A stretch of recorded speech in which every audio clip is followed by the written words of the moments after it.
Assalamu alaikum, Bokai. Welcome back to the Jollof Football Bantaba YouTube channel. It's your boy again, Jama guys. I'm not getting magus, see live, um, especially on the weekdays.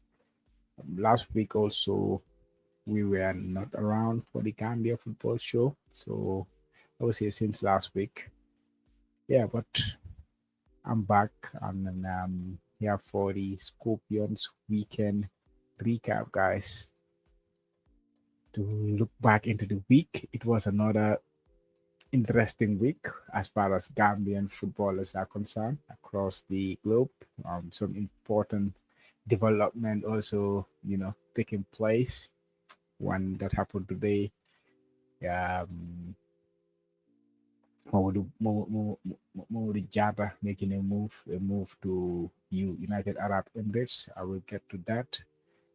But Malinani, welcome back to the channel. Nane from time on the football bantabal nigi hala inconsistent. And you'll be very right in saying that we have not been quite consistent like we would love ourselves. But every time, see again, excuses. Problem with nobody. We go problem with nobody. Why Alhamdulillah. Like a family man yombut. No guy over here. Like a family man yombut. It's getting stuff gets tougher and tougher. But anyways, I'm not here for that. I'm here to look back into this weekend and discuss some of the interesting performances by Gambian players. But also I want to touch on the Gambia under 17. Yesterday, on Monday, the coach Yaya Boya revealed his squad, 21-man squad, or 21 boys squad, should I say, 21 boys squad for the upcoming WAFU under 17 championship, which also serves as the qualifiers for the Africa Cup of Nations, under 17 Africa Cup of Nations. So it's a very important competition for the Gambia. Last time we went all the way to the AFCON. Um, After there were some changes occur, number of teams were increased, and then Gambia fortunately got one of those spots and went to the competition. And they were very close to qualifying for the World Cup, but unfortunately, it could not be. So hopefully this time around, we will take that next step with the under 17, because this was the first under 17 we had last year for a very long time after Gambia was banned due to, I think, MRI issues. Um, so it's been a while since we really played in any continental competition with the Gambia under 17 until last season. So it's good to see them back again this year. So we'll look at the team, look at the squad. I don't know much about the players, but I will try to compare it with the squad that Yaya picked last time around. The squad is there are still some faces which stayed in from that team, so we'll talk about that.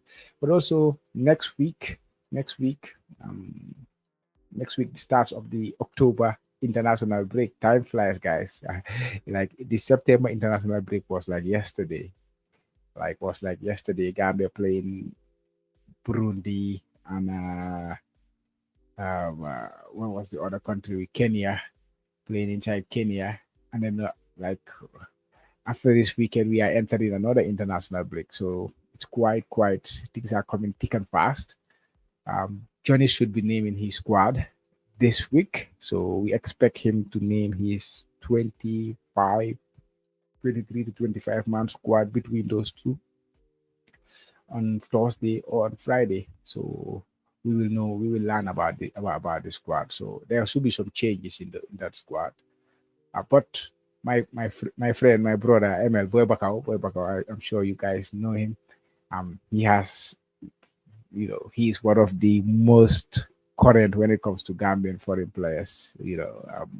if I have any any concerns, I go to him or I ask him, "Well, what happened this week?" And then he will tell me, we like in a flash. So he come up with a squad. He come up with a squad, a 25-man squad that he think deserve to be in this upcoming squad in the upcoming international window. So I will discuss his. I will look at this squad. I've looked at it briefly, but I will look at it more in details and discuss it here with you. And maybe give my thoughts on who I expect or what I want or what I would like to see in the squad, based on, of course, the performance of Gambian players. So wait for that one; it will come. So I was supposed to also do the Jollof Football Bantaba of September Player of the Month nominees. Jollof Football Bantaba Player of the Month nominees for the month of September. We have already identified the nominees. But we want to wait until tomorrow to reveal the nominees. So unfortunately, it was in the agenda, but I decided not to put it there because I did not have time to prepare all the information about the players. So I decided to delay it until tomorrow. Yeah. So sorry about that one. You will not be seeing that the nominees for the Player of the Month. But I suppose you guys know the players you would expect to be in the Player of the Month for the month of September. We all know the players who were flying in September. But the thing is though, there were a few Gambians who were in really good form during the month. Of course, there are some standout ones. I don't need to mention the names. I will leave that till tomorrow. But there are some standout players during the month. Um, but I would say there were at least 6 players who deserved a mention when it comes to the Player of the Month for the month of September. So until tomorrow, we will reveal it like we always do at the end of the month. Give you 4 nominees, and then you guys decide who is the Player of the Month tomorrow. Watch out for that on the Jollof Football Bantaba platform, guys. Yeah.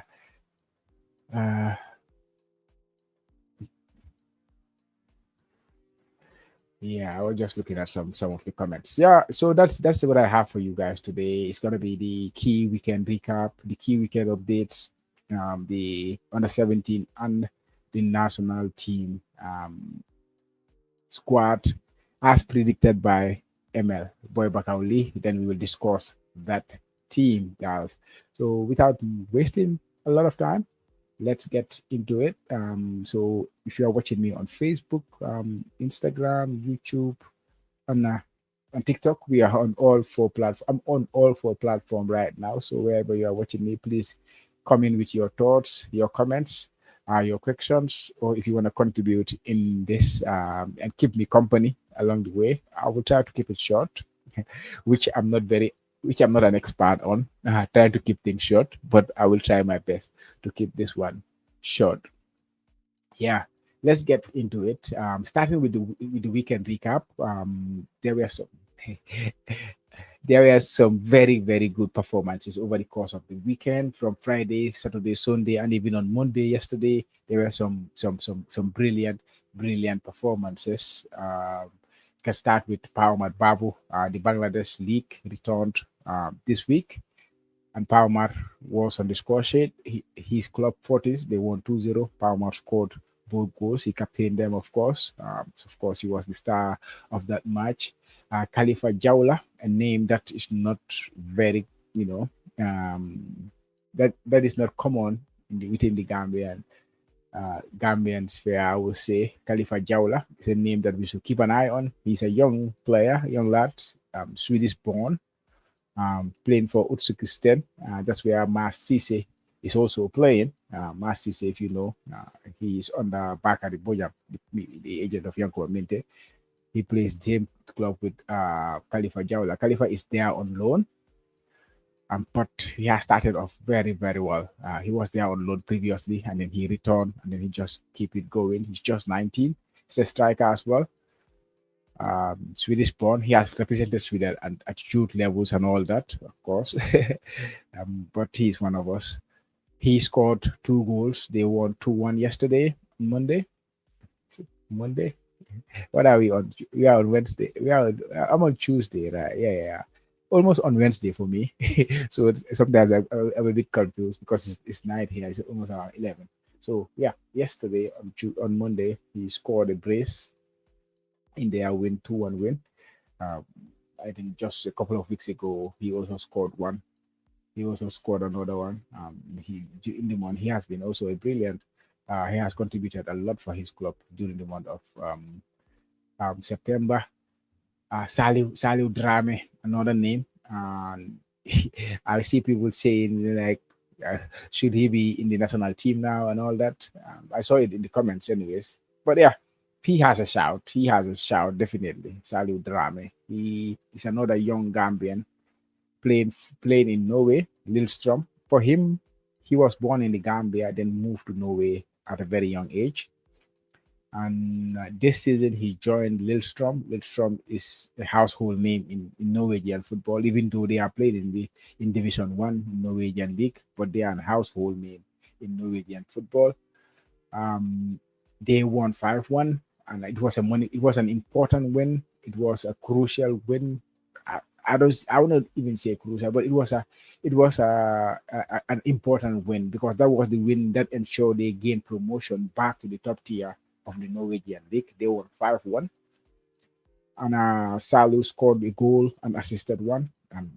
If you remember, last month in September, he was nominated for the Jollof Football Bantaba Player of the Month, and he has kept up that form in was it August Jollof Football Bantaba Player of the Month nominee, and he has kept that form in September, helping his club to clinch in that promotion back to the top tier of the um, Norwegian Norwegian league, with 6 games to spare, which is absolutely insane. They have 6 games to play. The season in the Norwegian second division is 30 games. You have 16 teams, so you get to play 30 games over the course of the season. With 24 games gone, they have clinched the title and they have gained promotion to the top tier with 6 games to spare. And Salu has been an important part of their promotion. This is his fourth year with Lillestrøm. This is his fourth year with Lillestrøm. He joined them at the start of this season, and he has contributed with 9 goals and 8 assists in just 24 games played.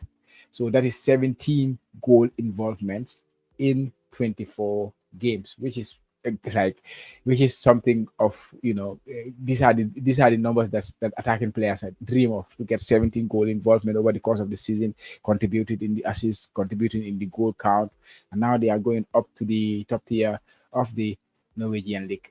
If I would analyze the league, I would say it was a league where they were just better than every team in that league. That's why they completely blew away the teams. Imagine being 19 points ahead of the second place team with 6 games to go. Yeah, and they have gone unbeaten. They only drew 5 of their 24 games, and then they won 19 of those games. So the league, like, you have to play what is in front of you, and that is exactly what Salah is doing and having a huge impact. But not just that, he's a talented player. If you watch him play, if you see the goals he scored, if you see the chances he creates, like, you will see that this boy is a very talented player. I don't know him, but I've watched their games, I've watched the highlights, and he's a very talented player. So I will not say no to him being in the national team. That is the position I am in right now, because he is keeping that consistency since he joined this club. And then his numbers are up there. He's just 22 years of age, very talented player. So we can question the league he's playing. He's the second, that is the second tier of the Norwegian league. So now next season he will be playing at the top tier of the Norwegian league, and then maybe it will be easier, or it will be better, or it will, like, we can judge him better in that league because of the elite. That's because he's going to the Eliteserien league in Norway. But still, this season was his first year, and then he completely smashed it, scoring some brilliant goals. There was one goal he scored, which was a contender for goal of the season. Goal of the season, I would say. Brilliant goal. If you watch his highlights, you can go and check him on YouTube. So yeah, congratulations to Salutal and his club Lillestrøm for gaining promotion to the top tier of the Norwegian league. Another player who has been hitting the form at the right time is Abubakar Bari. Um, when he came to the national team last international break, that was in September. That was in August when he came for the oh, actually it was in September when he came for the September international break. Wow, it was in September international break. He did not come at the best of form. His club was struggling for form. He was struggling to have impact in games. So when he came and he was benched, I think he only played roughly like 15 minutes or so, less than 15 minutes when he came to the international to the national team. I was not I was not like, oh, I want to see Abubakar. Of course, he's a player who has had a huge impact in the national team. And even the game he played against Kenya, I don't think he had the best of games. That one, if I'm being honest, he played some minutes in that one, and then subsequently the coach benched him against Burundi. He did not play any minutes against Burundi. But because to be honest, his game against Kenya was not the best game I would see. But that was a form that he brought from his club into the national team. So seeing him this week, seeing him since going back to his club after the international, he has been in top form. Putting in scoring goals, creating chances. This week he scored one and assisted one in their 3-1 win. I think last weekend he also scored another goal, and he's like, if you look at his ratings, in any data collecting site, Footmob or Live Score or SofaScore, his ratings are always around 8. Even if you don't watch the game, you will know that he has a huge impact in that game. And this is what he has been having.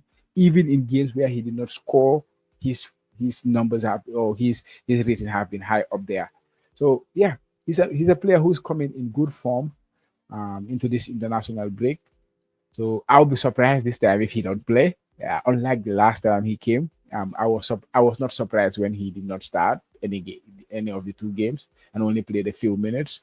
I was not surprised, but this time, if that happens, I'll be very, very surprised because of the form that he is coming into the international national team. So hopefully he can stay safe over the weekend, and then of course he will be in the national team with the form he is. He scored one and assisted one this weekend. Brilliant performance from Abubakar Bari. And his brother as well, Hamza Bari, got his first goal for his new side, that is Al Zulfi in Saudi Arabia. They won 2-1, and Hamza scored a goal in that one. So yeah, congratulations to Hamza for getting his first goal. One of the most talented players you will ever see in Gambia is Hamza Bari, to be honest. I know he's reaching the twilight of his career, but there is still something there. He's a very talented player. Yeah, I remember going to the same school with him, knowing him from a very young age, seeing him from a very young age from like, yeah, he was destined to be a footballer, and here he is scoring with his brother also scoring on the same week. So congratulations to both the Bari brothers. Another player who was on the score sheet was Abubakar Steve Trawale, which of course people love to see because he's a fan favorite. Steve is a fan favorite. Gambians love Steve.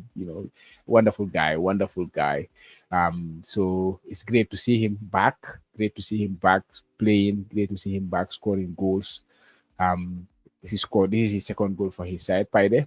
And he did not just score this weekend. He was also named in the Estonian League Team of the Week, which is, of course, which is big. If you consider how many teams playing in the league, and then you are part of the best performing team over that week, that is a good feat.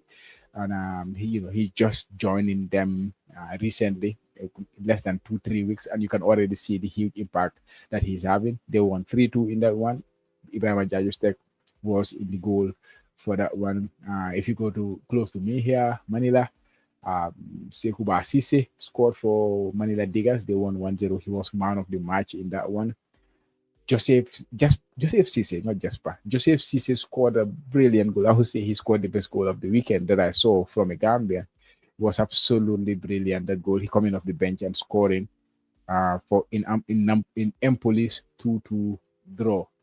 And next one is Yankuba Minte. Let's look at the assist players who got some assists this week. Yankuba Minte got one. Ali Farida got one. Abubakar Sidi Kinte and Yaya Boyan, they all got an assist. Well, let's talk about Yankuba Minte. Um, I've not I've not spoken about him since that game against Chelsea. My mouth was itching, or my hands were itching for me to just to say something in that game, because it was absolutely brilliant. But um, I was quite, my hands were full as well, so I could not do much to talk about that, to react to that game against Chelsea. Um, Plus, my team also got beaten that day. Got beaten that day, and I got a little bit. How can I say? I could not stand it. Just go to bed. But it was late. It was late. Usually the time it was late, and it was not an ideal time for me to record. Yeah. Uh, but I saw the game, and he was absolutely brilliant. um, because they were Chelsea in your chaga. Chelsea chaga will Chelsea. Your chaga midday. Like every time he play against them, he's like this. He absolutely torments Chelsea, and he was absolutely brilliant in the game. First half, he played on the right wing against Cucurella. Cucurella, got a little bit, of course, got a little bit here and there, but Young Community had won that battle, I would say, against Cucurella. Young Community won that battle. Second half, Brighton made some changes. Chelsea got the red card, and then Minte was moved to the left wing. I think, if I'm not wrong, this is the first time I saw him playing on the left wing for Hotzler. I think, if I'm wrong, somebody can write me. But I've not seen him play on the left wing, like an out and out winger, cutting outside and then whipping in crosses like he did for the Welbeck goal. And then there he got Rhys James. Rhys James, could handle, who could battle him. It was a good battle between him and Rhys James. It was tight. It's difficult to decide who was the winner. But once they changed from Rhys James to Gusto on the right, the committee completely dismantled Gusto, creating chances and then doing what he does best. That is work hard, dribble past people, causing trouble for the defenders. And these are things that it will never surprise us. It will never surprise for me. It's like it's normal. I remember the first post that I made when he signed for Newcastle United was what I say, what Newcastle fans would expect from Yanko Aminte before he went to Feyenoord on loan. What Newcastle should sign, when Newcastle were about to sign him, what Newcastle fans would expect from Yanko Aminte was a lot of dribbling and a lot of hard work. And that is what he is showing every single day with a little bit more maturity now. He is more mature in his game. His decision making has improved significantly. He is much better when it comes to keeping possession for his team. Like, those things were inevitable. It will happen. He's a young player, just bust into the scenes just like that. So there will be some scars in his game. That is normal. But the what makes the difference is those players that will erase those scars as they go along. Just this weekend, I was playing with I have a team here. This guy who's a brilliant player, also aspiring to be a professional player. So I told him, like, he's a Nigerian guy. I told him, when we get onto this pitch, you will do a lot of good things. Like, regardless, every single game you do a lot of good things. But what I will tell you today is, don't think about the good things that you do, because you will do good things in the game. You will do, like, dribble past people, make some crosses, make some shots, maybe score a goal, maybe create a goal. Don't think about those things. What I want you to focus on is the things that you do wrong. Like, and in football, of course, you can make a mistake. You can try to cross a ball and then you overhit the cross. That is a mistake. The idea, like they say, the idea was there, the execution was not there. And most of the times these things happen in football. You try to execute something which was the right idea, but it does not work. And that is not a mistake, in my opinion. In my opinion, that is not a mistake in football. The mistake is like, or the bad thing. It's a mistake. It's a mistake. But I mean, that's not a bad thing. That's not a bad thing. What is bad for me as somebody, as an observer from the footballer, is to make a decision that you can turn and say, no, this was not the right decision. I should have taken that. That was the better decision. So to cut out these bad things, like I call them, like decision making, always trying to get the right decision, always judge your decision. Did I make the right decision? Did I make the right decision in the game? But don't think about the good things that you do, because those things you do them regardless. But you try to cut out the bad things that you do in your game. And this is what I'm seeing in Yangubai right now. Like there were things, of course, he was not a perfect footballer. There are things that you can point at and say, hey, this guy have to improve on this guy have to improve on that. I have made a lot of videos on that. I used to talk about his passing, sometimes his 5 yard passing, his pass completion rate was not good enough, you know. But these are things that you can say, okay, like I should improve on this, like, you know. And to be honest, his maturity has improved, his decision making has improved. Earlier in the season, before the season started, um, he was talking about his time on the ball, the time he spent on the ball. Sometimes he was rushing his decision making, which he should have maybe waited 1 or 2 seconds before he make that pass or before he make that shot and stuff like that. So he has improved significantly in these areas of his game, and that's why now everything Brighton have, they try to rely on him. Let's give it to him; he will make something happen. This is how Brighton. Again, I have a very very close friend, my co-worker, I would say, in the academy, who is Brighton born and bred. If you go to the Cholo football, but when I went to Wajan community when he came to Japan here, I went with him. He's an English guy. He's from Brighton, born and bred. Like when Minte was signing for Brighton, because I've been talking about Minte to him for a very long time before Minte signed for Brighton. So when he was there, he was like, "Is that the Gambian Messi?" Because that's what I used to tell him. Is that the Gambian Messi coming to Brighton? That was when he was signing. But what he was like, what he's been telling me these days is he cannot understand the tactics of Brighton. What are they doing? What are they trying to do as a team? Um, is it because the tactic is just play the wingers, Yanko Minte, Mitoma, and then they will create something? Because like midfield, I know like he don't really understand what his team is trying to do. So it's more about the coaching because of what they had before with Graham Potter, who has been sacked recently by West Ham, and what they had with De Zerbi was more of a very rigid system that you have, that you can see the identity of the club in terms of tactics. You can know what they want to do. You can know what they are training, what the training plans are at Brighton. But with this Brighton team, yes, they are winning games and all that. Hodsler is doing a good job. He's a young coach. He can learn and all that. But sometimes you cannot understand Brighton's tactics.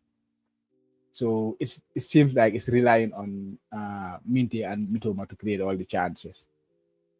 So if Minte and Mitoma were even which is very difficult, by the way, for any team to shut down Minte and Mitoma in the same game. If you do that, you kind of like won the battle against Brighton in a way. But it's very difficult to do, like I say. Just like look at Chelsea, they could not deal with Minte. He created the chances. He did all those things. Um, uh, but that's the thing. So now everything Brighton have is like they are relying on Minte. Everything is Minte. Pass the ball to Minte and Minte make things happen. Pass the ball to Minte and Minte make things happen. And which is lovely for us to see. I love it. Definitely, because you can see the impact that he's having in the team nowadays. People are talking about, oh, Minte is gonna leave for Chelsea. Like they say, all Brighton players move to Chelsea eventually.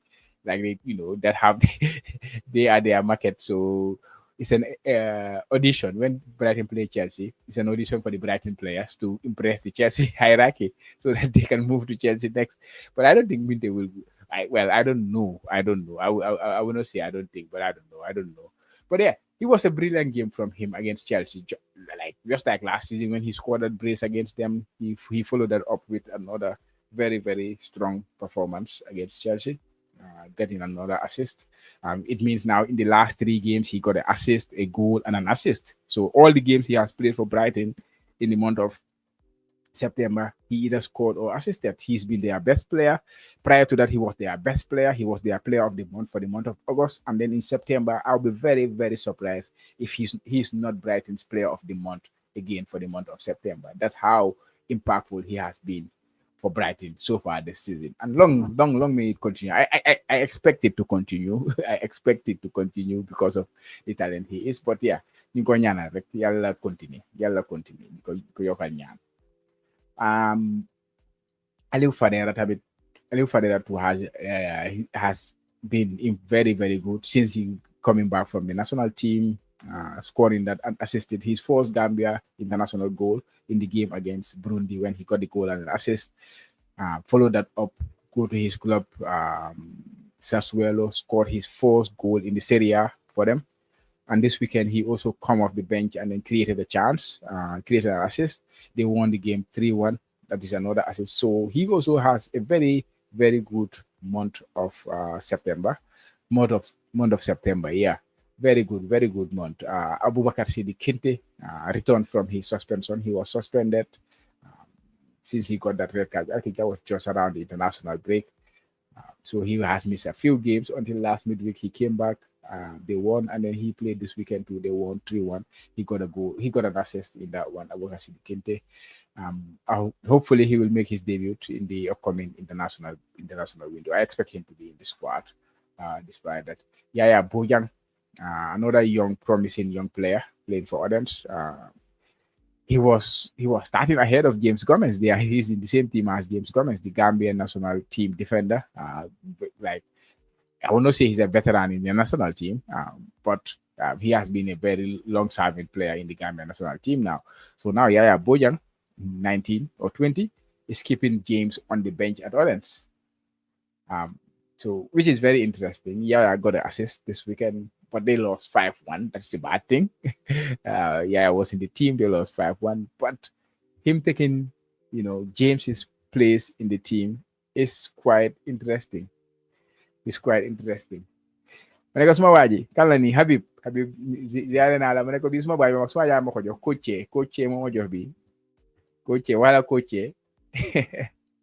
ce moo ma jox bi nuyu naa la bro boy Mbagnick yaa ngi si gannaaw ma leen naa ziare Yaya Bojang continue. Yaya Bojang, good player, and there is even rumors there are some clubs that are looking at him. Even English clubs have been quoted with him. Of course, don't forget Yanko Minte came through Orange to the Premier League. So the Premier League clubs are looking at Orange very well. They are looking at these Danish clubs because these young players, they come through there and then, take the next step. Brighton are a club who are also very keen on that market. Even Yanko Minte, we know they were very, very interested before they signed him. Like when he was at Orange, they were very, very interested in him back then. But Newcastle, won that race and signed him that time. So Yaya Bojang, don't be surprised if we see him making the move. But yeah, he has not cemented that place yet. He's not yet cemented that place and then giving you some good run of games. But he's a very promising young central defender, having a good time this season. They lost the game, but he got the assist in that one. Babu Kargei, the goalkeeper, also another player with having a wonderful time. Kept another clean sheet. They won 2-0. This is his third clean sheet in the last 3 games that he played. And don't forget, when he came for the national team, he also got an assist. He also got a clean sheet for the Gambian national team as well in that period. Omar Colley captain Alderia to a 2-0 win. Modou Jatta, Moses Jaju, he also helped his side, CH Odessa, to a 1-0 win, keeping a clean sheet, Moses. And don't forget, he was a player very important in the Gambia under-20 team that went to the World Cup. So he's also doing well in Ukraine, 2nd division.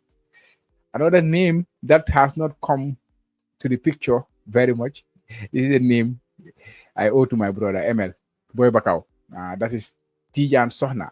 Tijan Sohna, he is playing for Boro.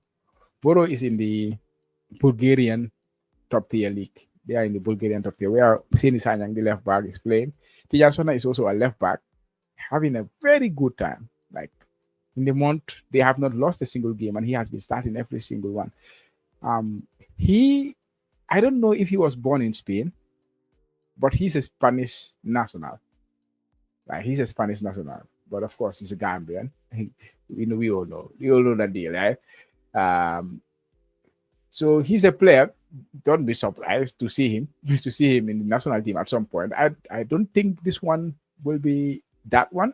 The upcoming one will be the time that we will see him in the national team because since he's Spanish, so it takes a process to invite him, and he's not a player that we have known about for the longest time. But he's playing regularly, starting games. They are winning games. They are keeping clean sheets. He's a left fullback. We all know the situation we are in at left fullback right now. Sini Sanya was the one who played there last time. He has not played a single minute since he came back from the national team. He has been on the bench for his club every single time.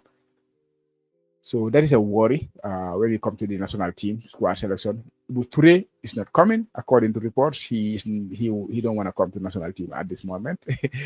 Jacob Mendy has returned to playing regularly with his new side, Peterborough. So which is also good to see Jacob playing because he can be a reliable option as well. But other than that, Oman Gay is nursing an ACL injury, so we don't have a lot of options there. So maybe he could be one. I have seen highlights of him, but not a lot, if I'm being honest. But if you look at the numbers, if you look at the game that he has played, he has started 8 games so far in that team. He's kind of a regular in that team. They are playing at the top tier of the Bulgarian league,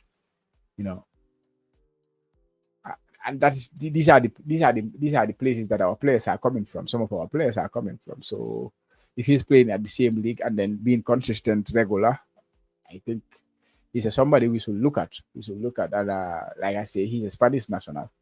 So yeah, that's it. So that was it for the weekend recap. In terms of players' performances and all that. Let me know in the comments, guys. Let me know, who do you think was the best performer this weekend? Was it Palmer Babu with his brace? Khalifa Jawla, another player with his brace?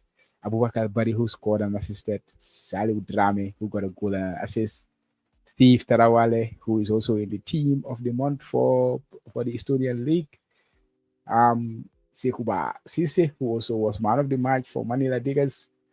Hamza Bari, Yankuba Minte, Aliou Fadera, Abubakar Sidi Kente, Yaya Bojang, Baukar Gay. Let me know in the comments, who do you think was the best performing Gambian this weekend? And then I will move on to this guy. Let's talk about this. Modou Jatta. But first, I would say congratulations to my brother, his agent, Sirifo. Maneko, congratulations on this one. Modou Jatta. And a very promising kid as well. A very promising kid. He made a move. He was at Sarajevo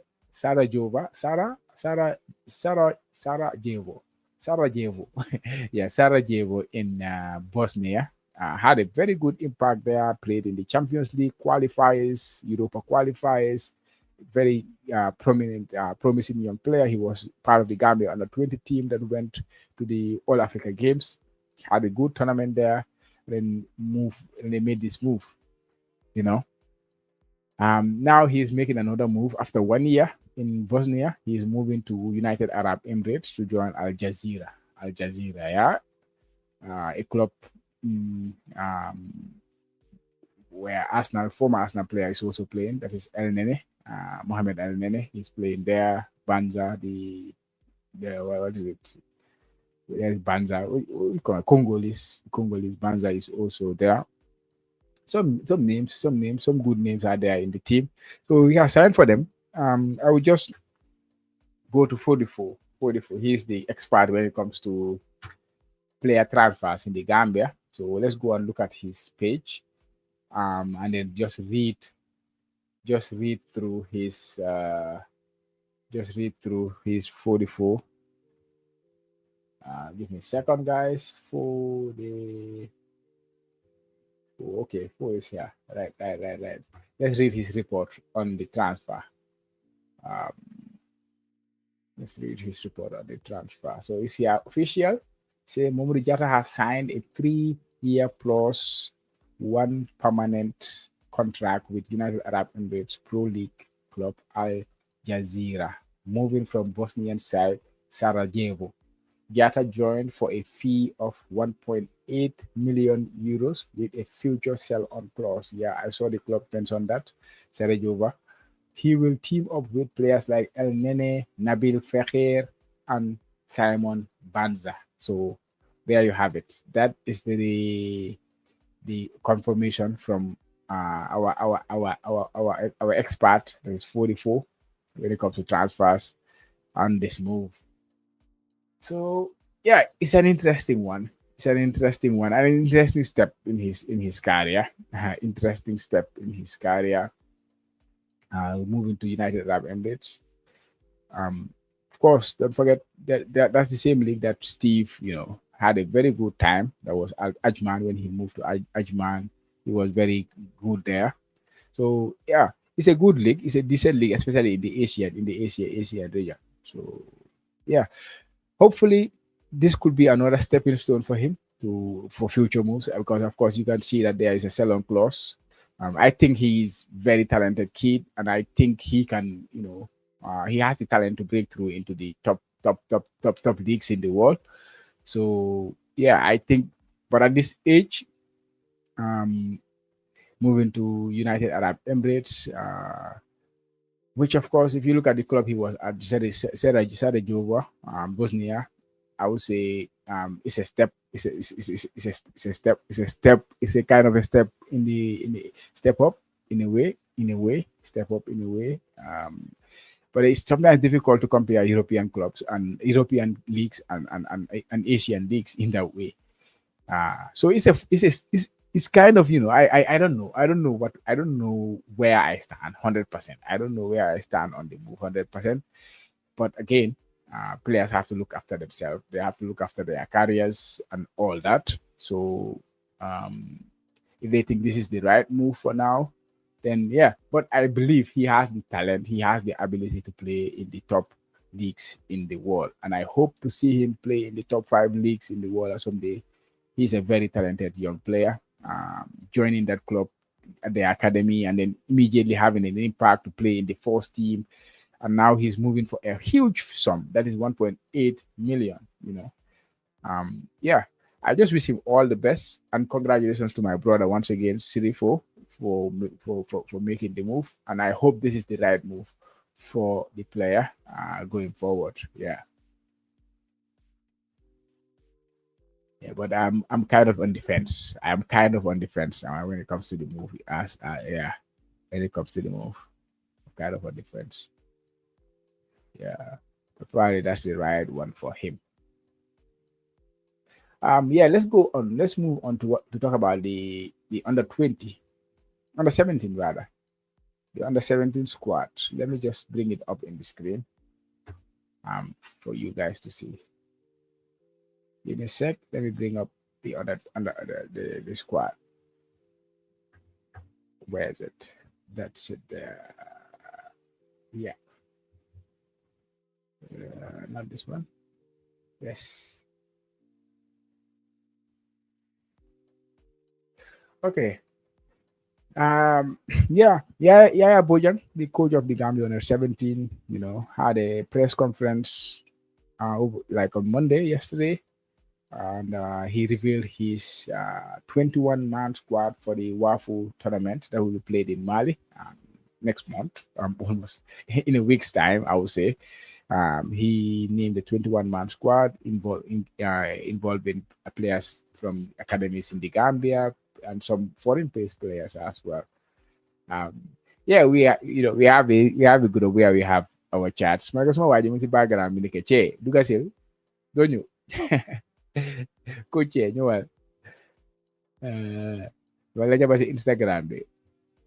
But yeah, he named his squad a 21-man squad. Mohamed Tarawale, Usman Tamba, Mohamed Danso, Samsidin Toure, Barham Bitey, Pa Omar Sajo, Alaji Baba Lee, Lamin Job, Vicente Mendy, Aliou Drammeh, Modou Loum, Lamin Bojang, Augustine Junior Mendy, Sambujang Dafe, uh, Barak Barak Lamin M. Mane, that's the kid from Germany, yeah. Ahmed Njunju Kanyi, Bakari Marong, Mohamed Seka, Babu Bojeng, Abdullah Samba, and Moses Gomez. That's the squad named by Coach Yaya Mane. Coach Yaya Mane. I think it's important to go back from last year. Go back last year. Last year, the Gambia went to the WAFU. They finished. I think they finished fourth, if I remember well. And then the when actually 3 teams were supposed to qualify from the WAFU to the African Cup of Nations under 17, but eventually the number was increased to 4, and Gambia got lucky in that way, and then we got that number 4 spot to go to the AFCON last time. Went to the AFCON, won a game, and then I think we lost one, and then the final game against Uganda, we lost that game, and then we were out. We could not make it to the Africa we could not make it to the. No, actually, we played Uganda in the playoffs for the Africa Cup, for the World Cup, but we lost to them, so we could not make it. Was it Uganda? Yeah, it's been a year now, so I forget. But yeah, looking at this that squad and looking at this squad, I think 7 players. 7 players. I was discussing this with ML earlier. 7 players kept their spot in the team. I think that is Mohamed Danso, the left back. He kept his place. Pao Marsajo, the midfielder, he also kept it. Alaji Babali, the winger, he also kept his place. Vicente Mendy, he also kept his place. Aliou Drammeh, who was the captain, the player at Barcelona, FC Barcelona, he also is coming. And there was Njunju Kanyi was there, and Sambujang Dafe. These were the 7 players who kept their place in this team. So, 14 new players joining in the squad this time around, and yeah, and it's gonna be the same. If you qualify, if you get in the top 4, you go to the AFCON, and if you get to the AFCON, if you qualify, if you get to the, I think the best, was it 4 teams or best 5 teams that go to the World Cup? Yeah, I don't know the exact numbers. Yeah, there are some concerns about the number of players coming from abroad. Like some people feel the under 17 is for development purpose, so we should focus on the home-based players. And I agree and I disagree. I agree and I disagree on that. I think the any national team is for Gambia, is for Gambians. That's what I will say. So of course we can give priority to home-based players, the players who are based in the Gambia. Maybe give them opportunity, and then who knows, they can have an opportunity and they can sign professional level and all that. But we should also integrate the players who are not in the Gambia, but they are Gambian descent, or they are like full-fledged Gambians. Sometimes both parents can live in a foreign country, and then their child born there. Like, you cannot tell me that player does not deserve the chance to be playing for the Gambia. So I would say we should just be flexible in that one. Flexible in the sense that okay, the priority is going to be given to players playing in the home. If we see very, very good players playing in home, I think the priority should be given to those players. But if you see some very, talented players who could represent Gambia, who could be important for Gambia in the future, I think we should also give opportunity to those kids. So that is my take on that when it comes to the squad selection. I'm not going to be rigid and say it has to be development, so it has to be 100% the Gambia players play in the Gambia. I don't buy that. But at the same time, I agree that those players playing in the Gambia should be prioritized than those playing outside the Gambia. Let me know your thoughts, guys. If you have any thought on that when it comes to the squad selection, final squad or squad selection for under 17, under 20s, how should the selection be? Should we just focus on the players who are in the Gambia, or should we make it open for also players who are abroad that have huge potential to take Gambia, elevate Gambian football? So yeah, because we almost always have this challenge. Right now we are talking about Falou Cham, who plays in Serie A. Lecce in Serie A. Senegal is there standing. They want him.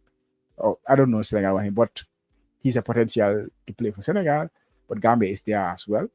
So you know, these cases you have to treat them as a competition in a way, regardless, because Senegal, if they have the opportunity to pick these players, they will not think about he should be playing for Gambia. They are Gambian, okay. So we have to. But then you want to say Mbokai, in a Gambia? No, they will never look at that. They will just look at the interests of Senegal and then pick those players.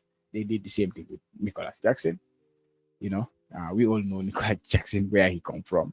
Of course, he may have ties with Senegal, but you know, this is a guy who could not even speak, who could not even understand what they were telling him when he went to the force national team camp. Somebody came in speaking Olaf and French mix, and he could not understand. He said, "Please, lakal Olaf." That's it, because could have not lakal France. When they lakal Olaf, we will not understand because they would France and stuff like that. So that tells you. And the same Lamin Jaju, the same thing. Like when he was firing, you know, Senegal were all over him. I was here with my friends, like they were all over him. You know, it's unfortunate his career has not kicked on since, but that was this reason he went to play in Senegal, and then they. So when it comes to these players, sometimes even the youth players, sometimes it's important to get them on board, but you have to be sensible the way you do it. You don't just say, okay, he's like, there's this opportunity for him to play there or there. It has to be merited. So that's why I say you have to prioritize the home base. This is the difficult part of the coaching on the technical side when it comes that. But again, we are a country that is not the most organized when it comes to, we don't have the best structure when it comes to, you know, how we run these things. So yeah, definitely. But this is the squad. A player I think we should keep an eye on is Modou. This kid, people have been talking about him. And then there's that kid who came from Germany, Bakary Lamin Mane. I saw my friend ML posted his video, his highlights. He's also a very good player. But Modou is a player that is quite interesting. So we should keep an eye on him. From the players who were there last time, Mohamed Danso, he was the one who was playing left back. Sometimes he plays center back. I think with that year of experience now, I think he should develop even further. He's a young lad, so he should. Pao Masajo was very good in employment, the defensive midfielder who comes from the Isohana Academy. Alaji Babali, of course, we know that kid was good. He was very good at the WAFU. Hopefully, he will, you know, he did not have that huge impact in the AFCON, but at the WAFU, he was very, very good and impactful. And then you have Aliou Drammeh, the guy who came from Barcelona, scored a wonderful hat trick in the opening game or the second game for Gambia. I can remember him very well. The first game Gambia lost, he was crying like crazy. You know, he had that huge responsibility on him just coming into the team, and then he was handed the captaincy. So yeah, things, you know. But then eventually, the second game, he came in and banging a hat trick, a wonderful hat trick, you know. And so it's good. It's good. He's a very good player. He's a very good player. So like with that experience, with where he's playing at and all that. So yeah, there is hope in this team. There is hope in this team. Hopefully, they will make it all the way to the World Cup this time around. That would be fantastic. That would be fantastic. And then finally, guys, I will just touch on the national team, the Gambia national team. That one I don't have. Where is Emma? Where is here? I don't have the. Yeah, I don't have the list on me. I did not make a post for the list, but I will just look at his list again, and then we can chat about the list. Yeah, he's and always like I say, he's on top of every single player. When it comes to Gambian players abroad, he is on top of every single one of them. So he selected a 25-man squad. Usually sent to and you am discussion like you do because these are things. I'm nga ñaari nit ñu am passion ci affaire football in Gambia rek di talk di waxtaan affaire football in Gambia for that is what we do. Boy Bakaw, yeah, big up leen ko may ko big up ko suma brother. When it comes to Gambian football, what the Ghanaian, he's up there when it comes to the like he's on top of everything. He's on top of everything. Um, he selected the goalkeepers. I think he kept the same goalkeepers: Babka Gay, Ibrahim Jalbistek, and Sibi. I don't have any question about. I don't have any qualms about that. My keeper, what's his name? Musa Dibaga. He has not kicked on since he saved those two penalties. He has not played a lot of minutes after that. I don't think he even started a single game after that. So he has no chance to come into the national team at this moment. He has to be playing to stand a chance. Defenders, he went with captain Omar Koli, of course, James Gomez, Abubakar Sidi Kinte, Serif Sinyan, Alabi Sen, Yaya Bojang. That's Yaya Bojang I was talking about. He has him in his squad because of what he has been doing. Jacob Mendy, Mohamed Sane, and Joseph Sisi. So we don't have a left back. Sini Sanyang, he left him out. You know, the mantra is you have to be playing. And I absolutely respect that. Sini was absolutely brilliant for the Gambia. Was absolutely brilliant for the Gambia in the last international break. Like one of the best performers, I would say that.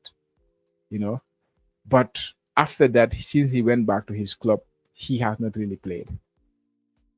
I know it's not a long time because the international break was in September, and now we're gonna name the squad in September. So it's just a matter of 2-3 weeks not playing, but it's a long time in football. I would I respect that ML did not select him in his squad, but I will not be surprised if Johnny select him. I will not be surprised if Johnny select him, because sometimes, uh, yeah, because sometimes the coach will usually give a second chance. I would say a first chance, and then before he make a reaction to that. And in terms of this guy, Seni Sanya, the coach can say, okay, he has not been playing, but I think it was this month that he was playing for the national team. He played 2 games for the national team. So at club level, he missed 3 games. He did not play any minute. So it's a tricky one, but I will not be surprised if the coach select him. If he does not select him, though, I don't have any problem with it. But if he selects him at the same time, I will not be surprised. I will not be surprised in that way because I'm a little bit flexible. I'm a little bit flexible, even though I will say I want to see the players who are playing. I want to see the players who are playing, players in form and all that. Um, but sometimes you also have to look at who served the coach well. Adam Sidibe, when he was playing the last international, he was not in the best form when it comes to scoring and all that.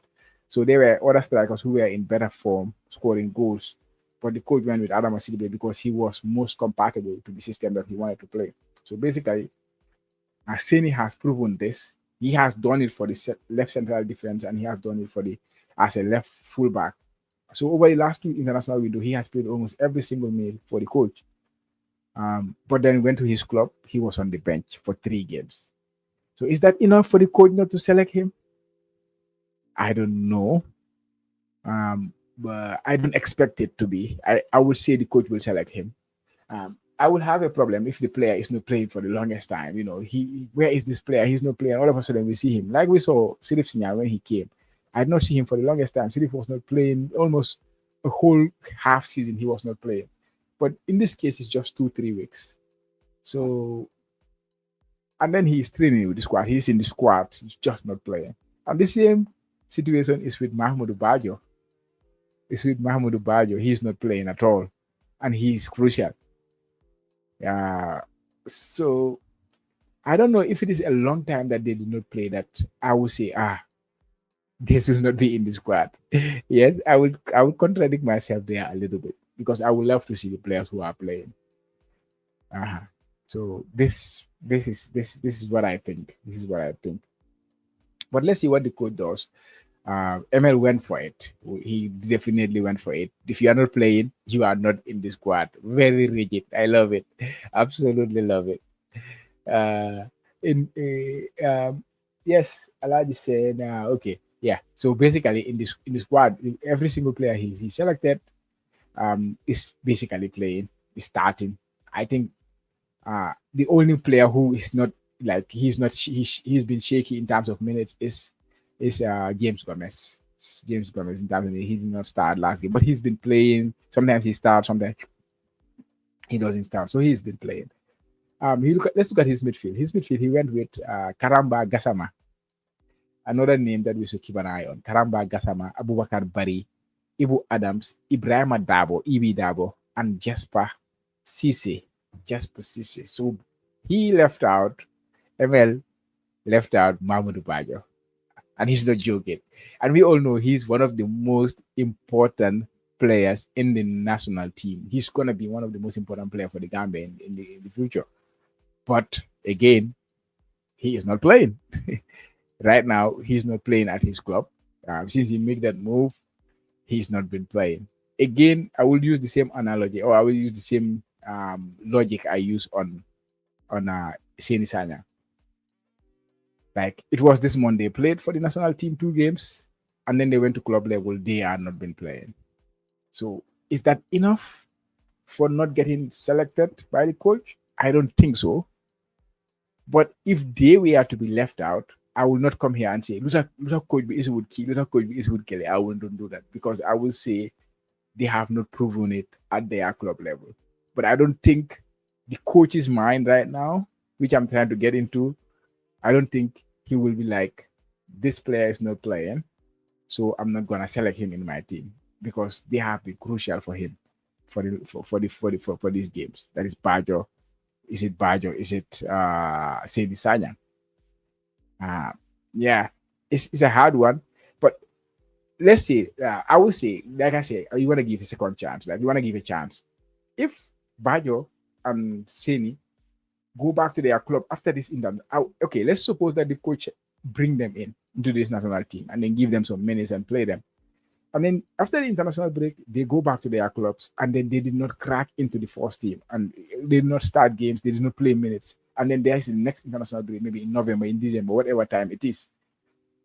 Then in that case, like I would expect them not to be in the team. But for this one, since they played the September international break, the 2 games against Kenya and Burundi, I think the time is not long enough for the coach to say you have not been playing minutes. That is my take on it.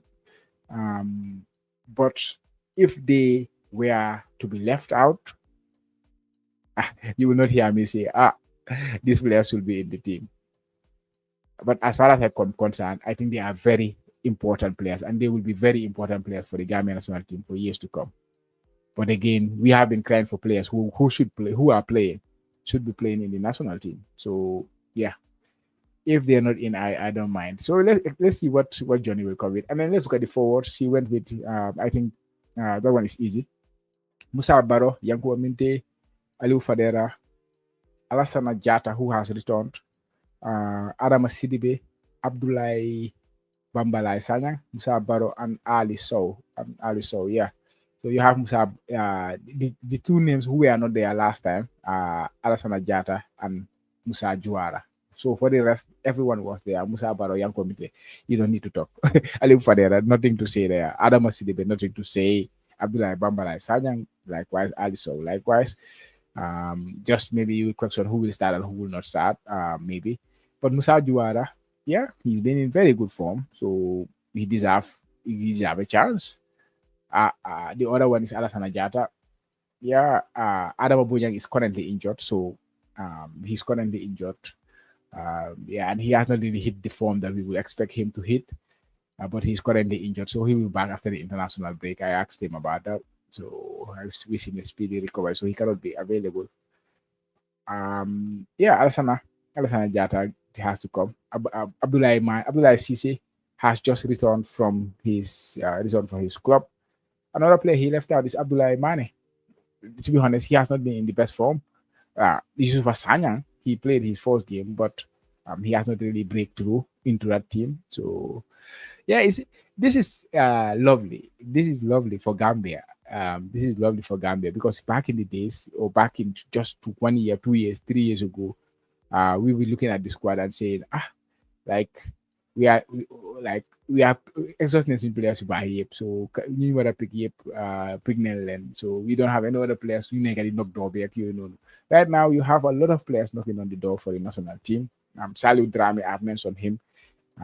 He's a player that should be knocking on the door. I'm sure the coach is watching him. A player scoring 17 goals or getting 17 goal involvement in 24 games in a promotion season in Norway, all that. He's a player who deserves a chance, for example. And it's not only him. There are many other Gambian players out there who have been knocking on the door. Those in Italy, Palu Cham, and the other Cham guy there. There's another kid who just made his debut for Frosinone.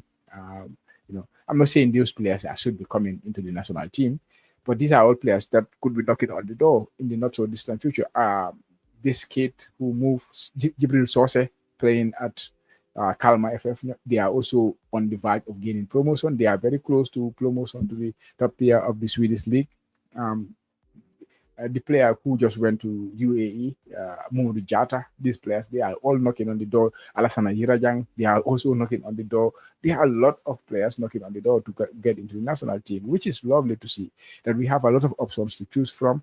And hopefully the coach will come with the best option. So let's wait to see what Coach Johnny will come with in terms of his squad selection for the national team. Let me know your thoughts in the comments as well if you can. What do you think? Who do you think should be in the squad? Who should be? What would you expect him to do? Regarding Mahmoud Bajo and Alassane Sanyang, they have been important in the last two windows. International windows, what would you expect the coach to do with them since they have not been playing for their squad? So there's a lot of questions, a lot of things to say about the squad. So a lot of questions to ask. I hope this time around when they do the press conference, the journalists will be out there to raise these questions, to raise these concerns, and then at least throw it at the coach. And then the coach give us his own version of it, his own reasoning for doing those decisions. Last time it was very disappointing that we don't have enough journalists asking questions to the coach when he was doing his press conference. I hope that will be the last time we see that. I don't know when he will be announcing his squad. GFF has not yet revealed the date, but I'm looking forward to it because it's going to be another interesting selection. It was a good month for most Gambian players. A lot of Gambian players doing well. So let's see what we will have, guys. But yeah, that was what I had for you guys. I said I was gonna do the Yellow Football Bantaba Player of the Month, but that one, watch out for it tomorrow. I will reveal it on the Yellow Football Bantaba page, and hopefully I will do a video to explain why those players are selected. And like we always do, guys, we just make the nominees and then we leave the selection on you guys. So if you can help us by just casting a vote when we post it, commenting the player you think has been the best performing player, Gambian player over the course of the month, you let us know in that. It will be coming out tomorrow. I will try to finalize it tonight before I sleep, and then tomorrow morning, first thing, I will try to post it for you guys to digest. Tomorrow morning, my time. So it might be tonight. Actually, it will be out tonight because if I put it out there in the morning, it will be night in the Gambia. So today, hopefully, you will see the nominees for the Jollof Football Bantaba Player of the Month for the month of September, guys. Yeah, that was it. That was what I had. Thank you for riding along with me, for watching all the way, especially those people on Facebook and YouTube. Seems that there are a good number of people watching there, and I feel from TikTok my people are there, Instagram too as well. So Jering and Jeff, thank you for keeping me company. It's been a while since I did this. I hope I did justice to the weekend and try to cover all the players. If I missed out on any player, guys, I always rely on you guys to again. You can comment, oh, this player did this player that did that. I just want to know all the Gambian players who are doing well, and then let's bring it together in one place, and then get an idea of who are the Gambian players doing well around the world. Because right now, mashallah, we have a lot. So the more we know the ones doing well, the easier, the better for our discussions to be, to have a basis where we're coming from, you know.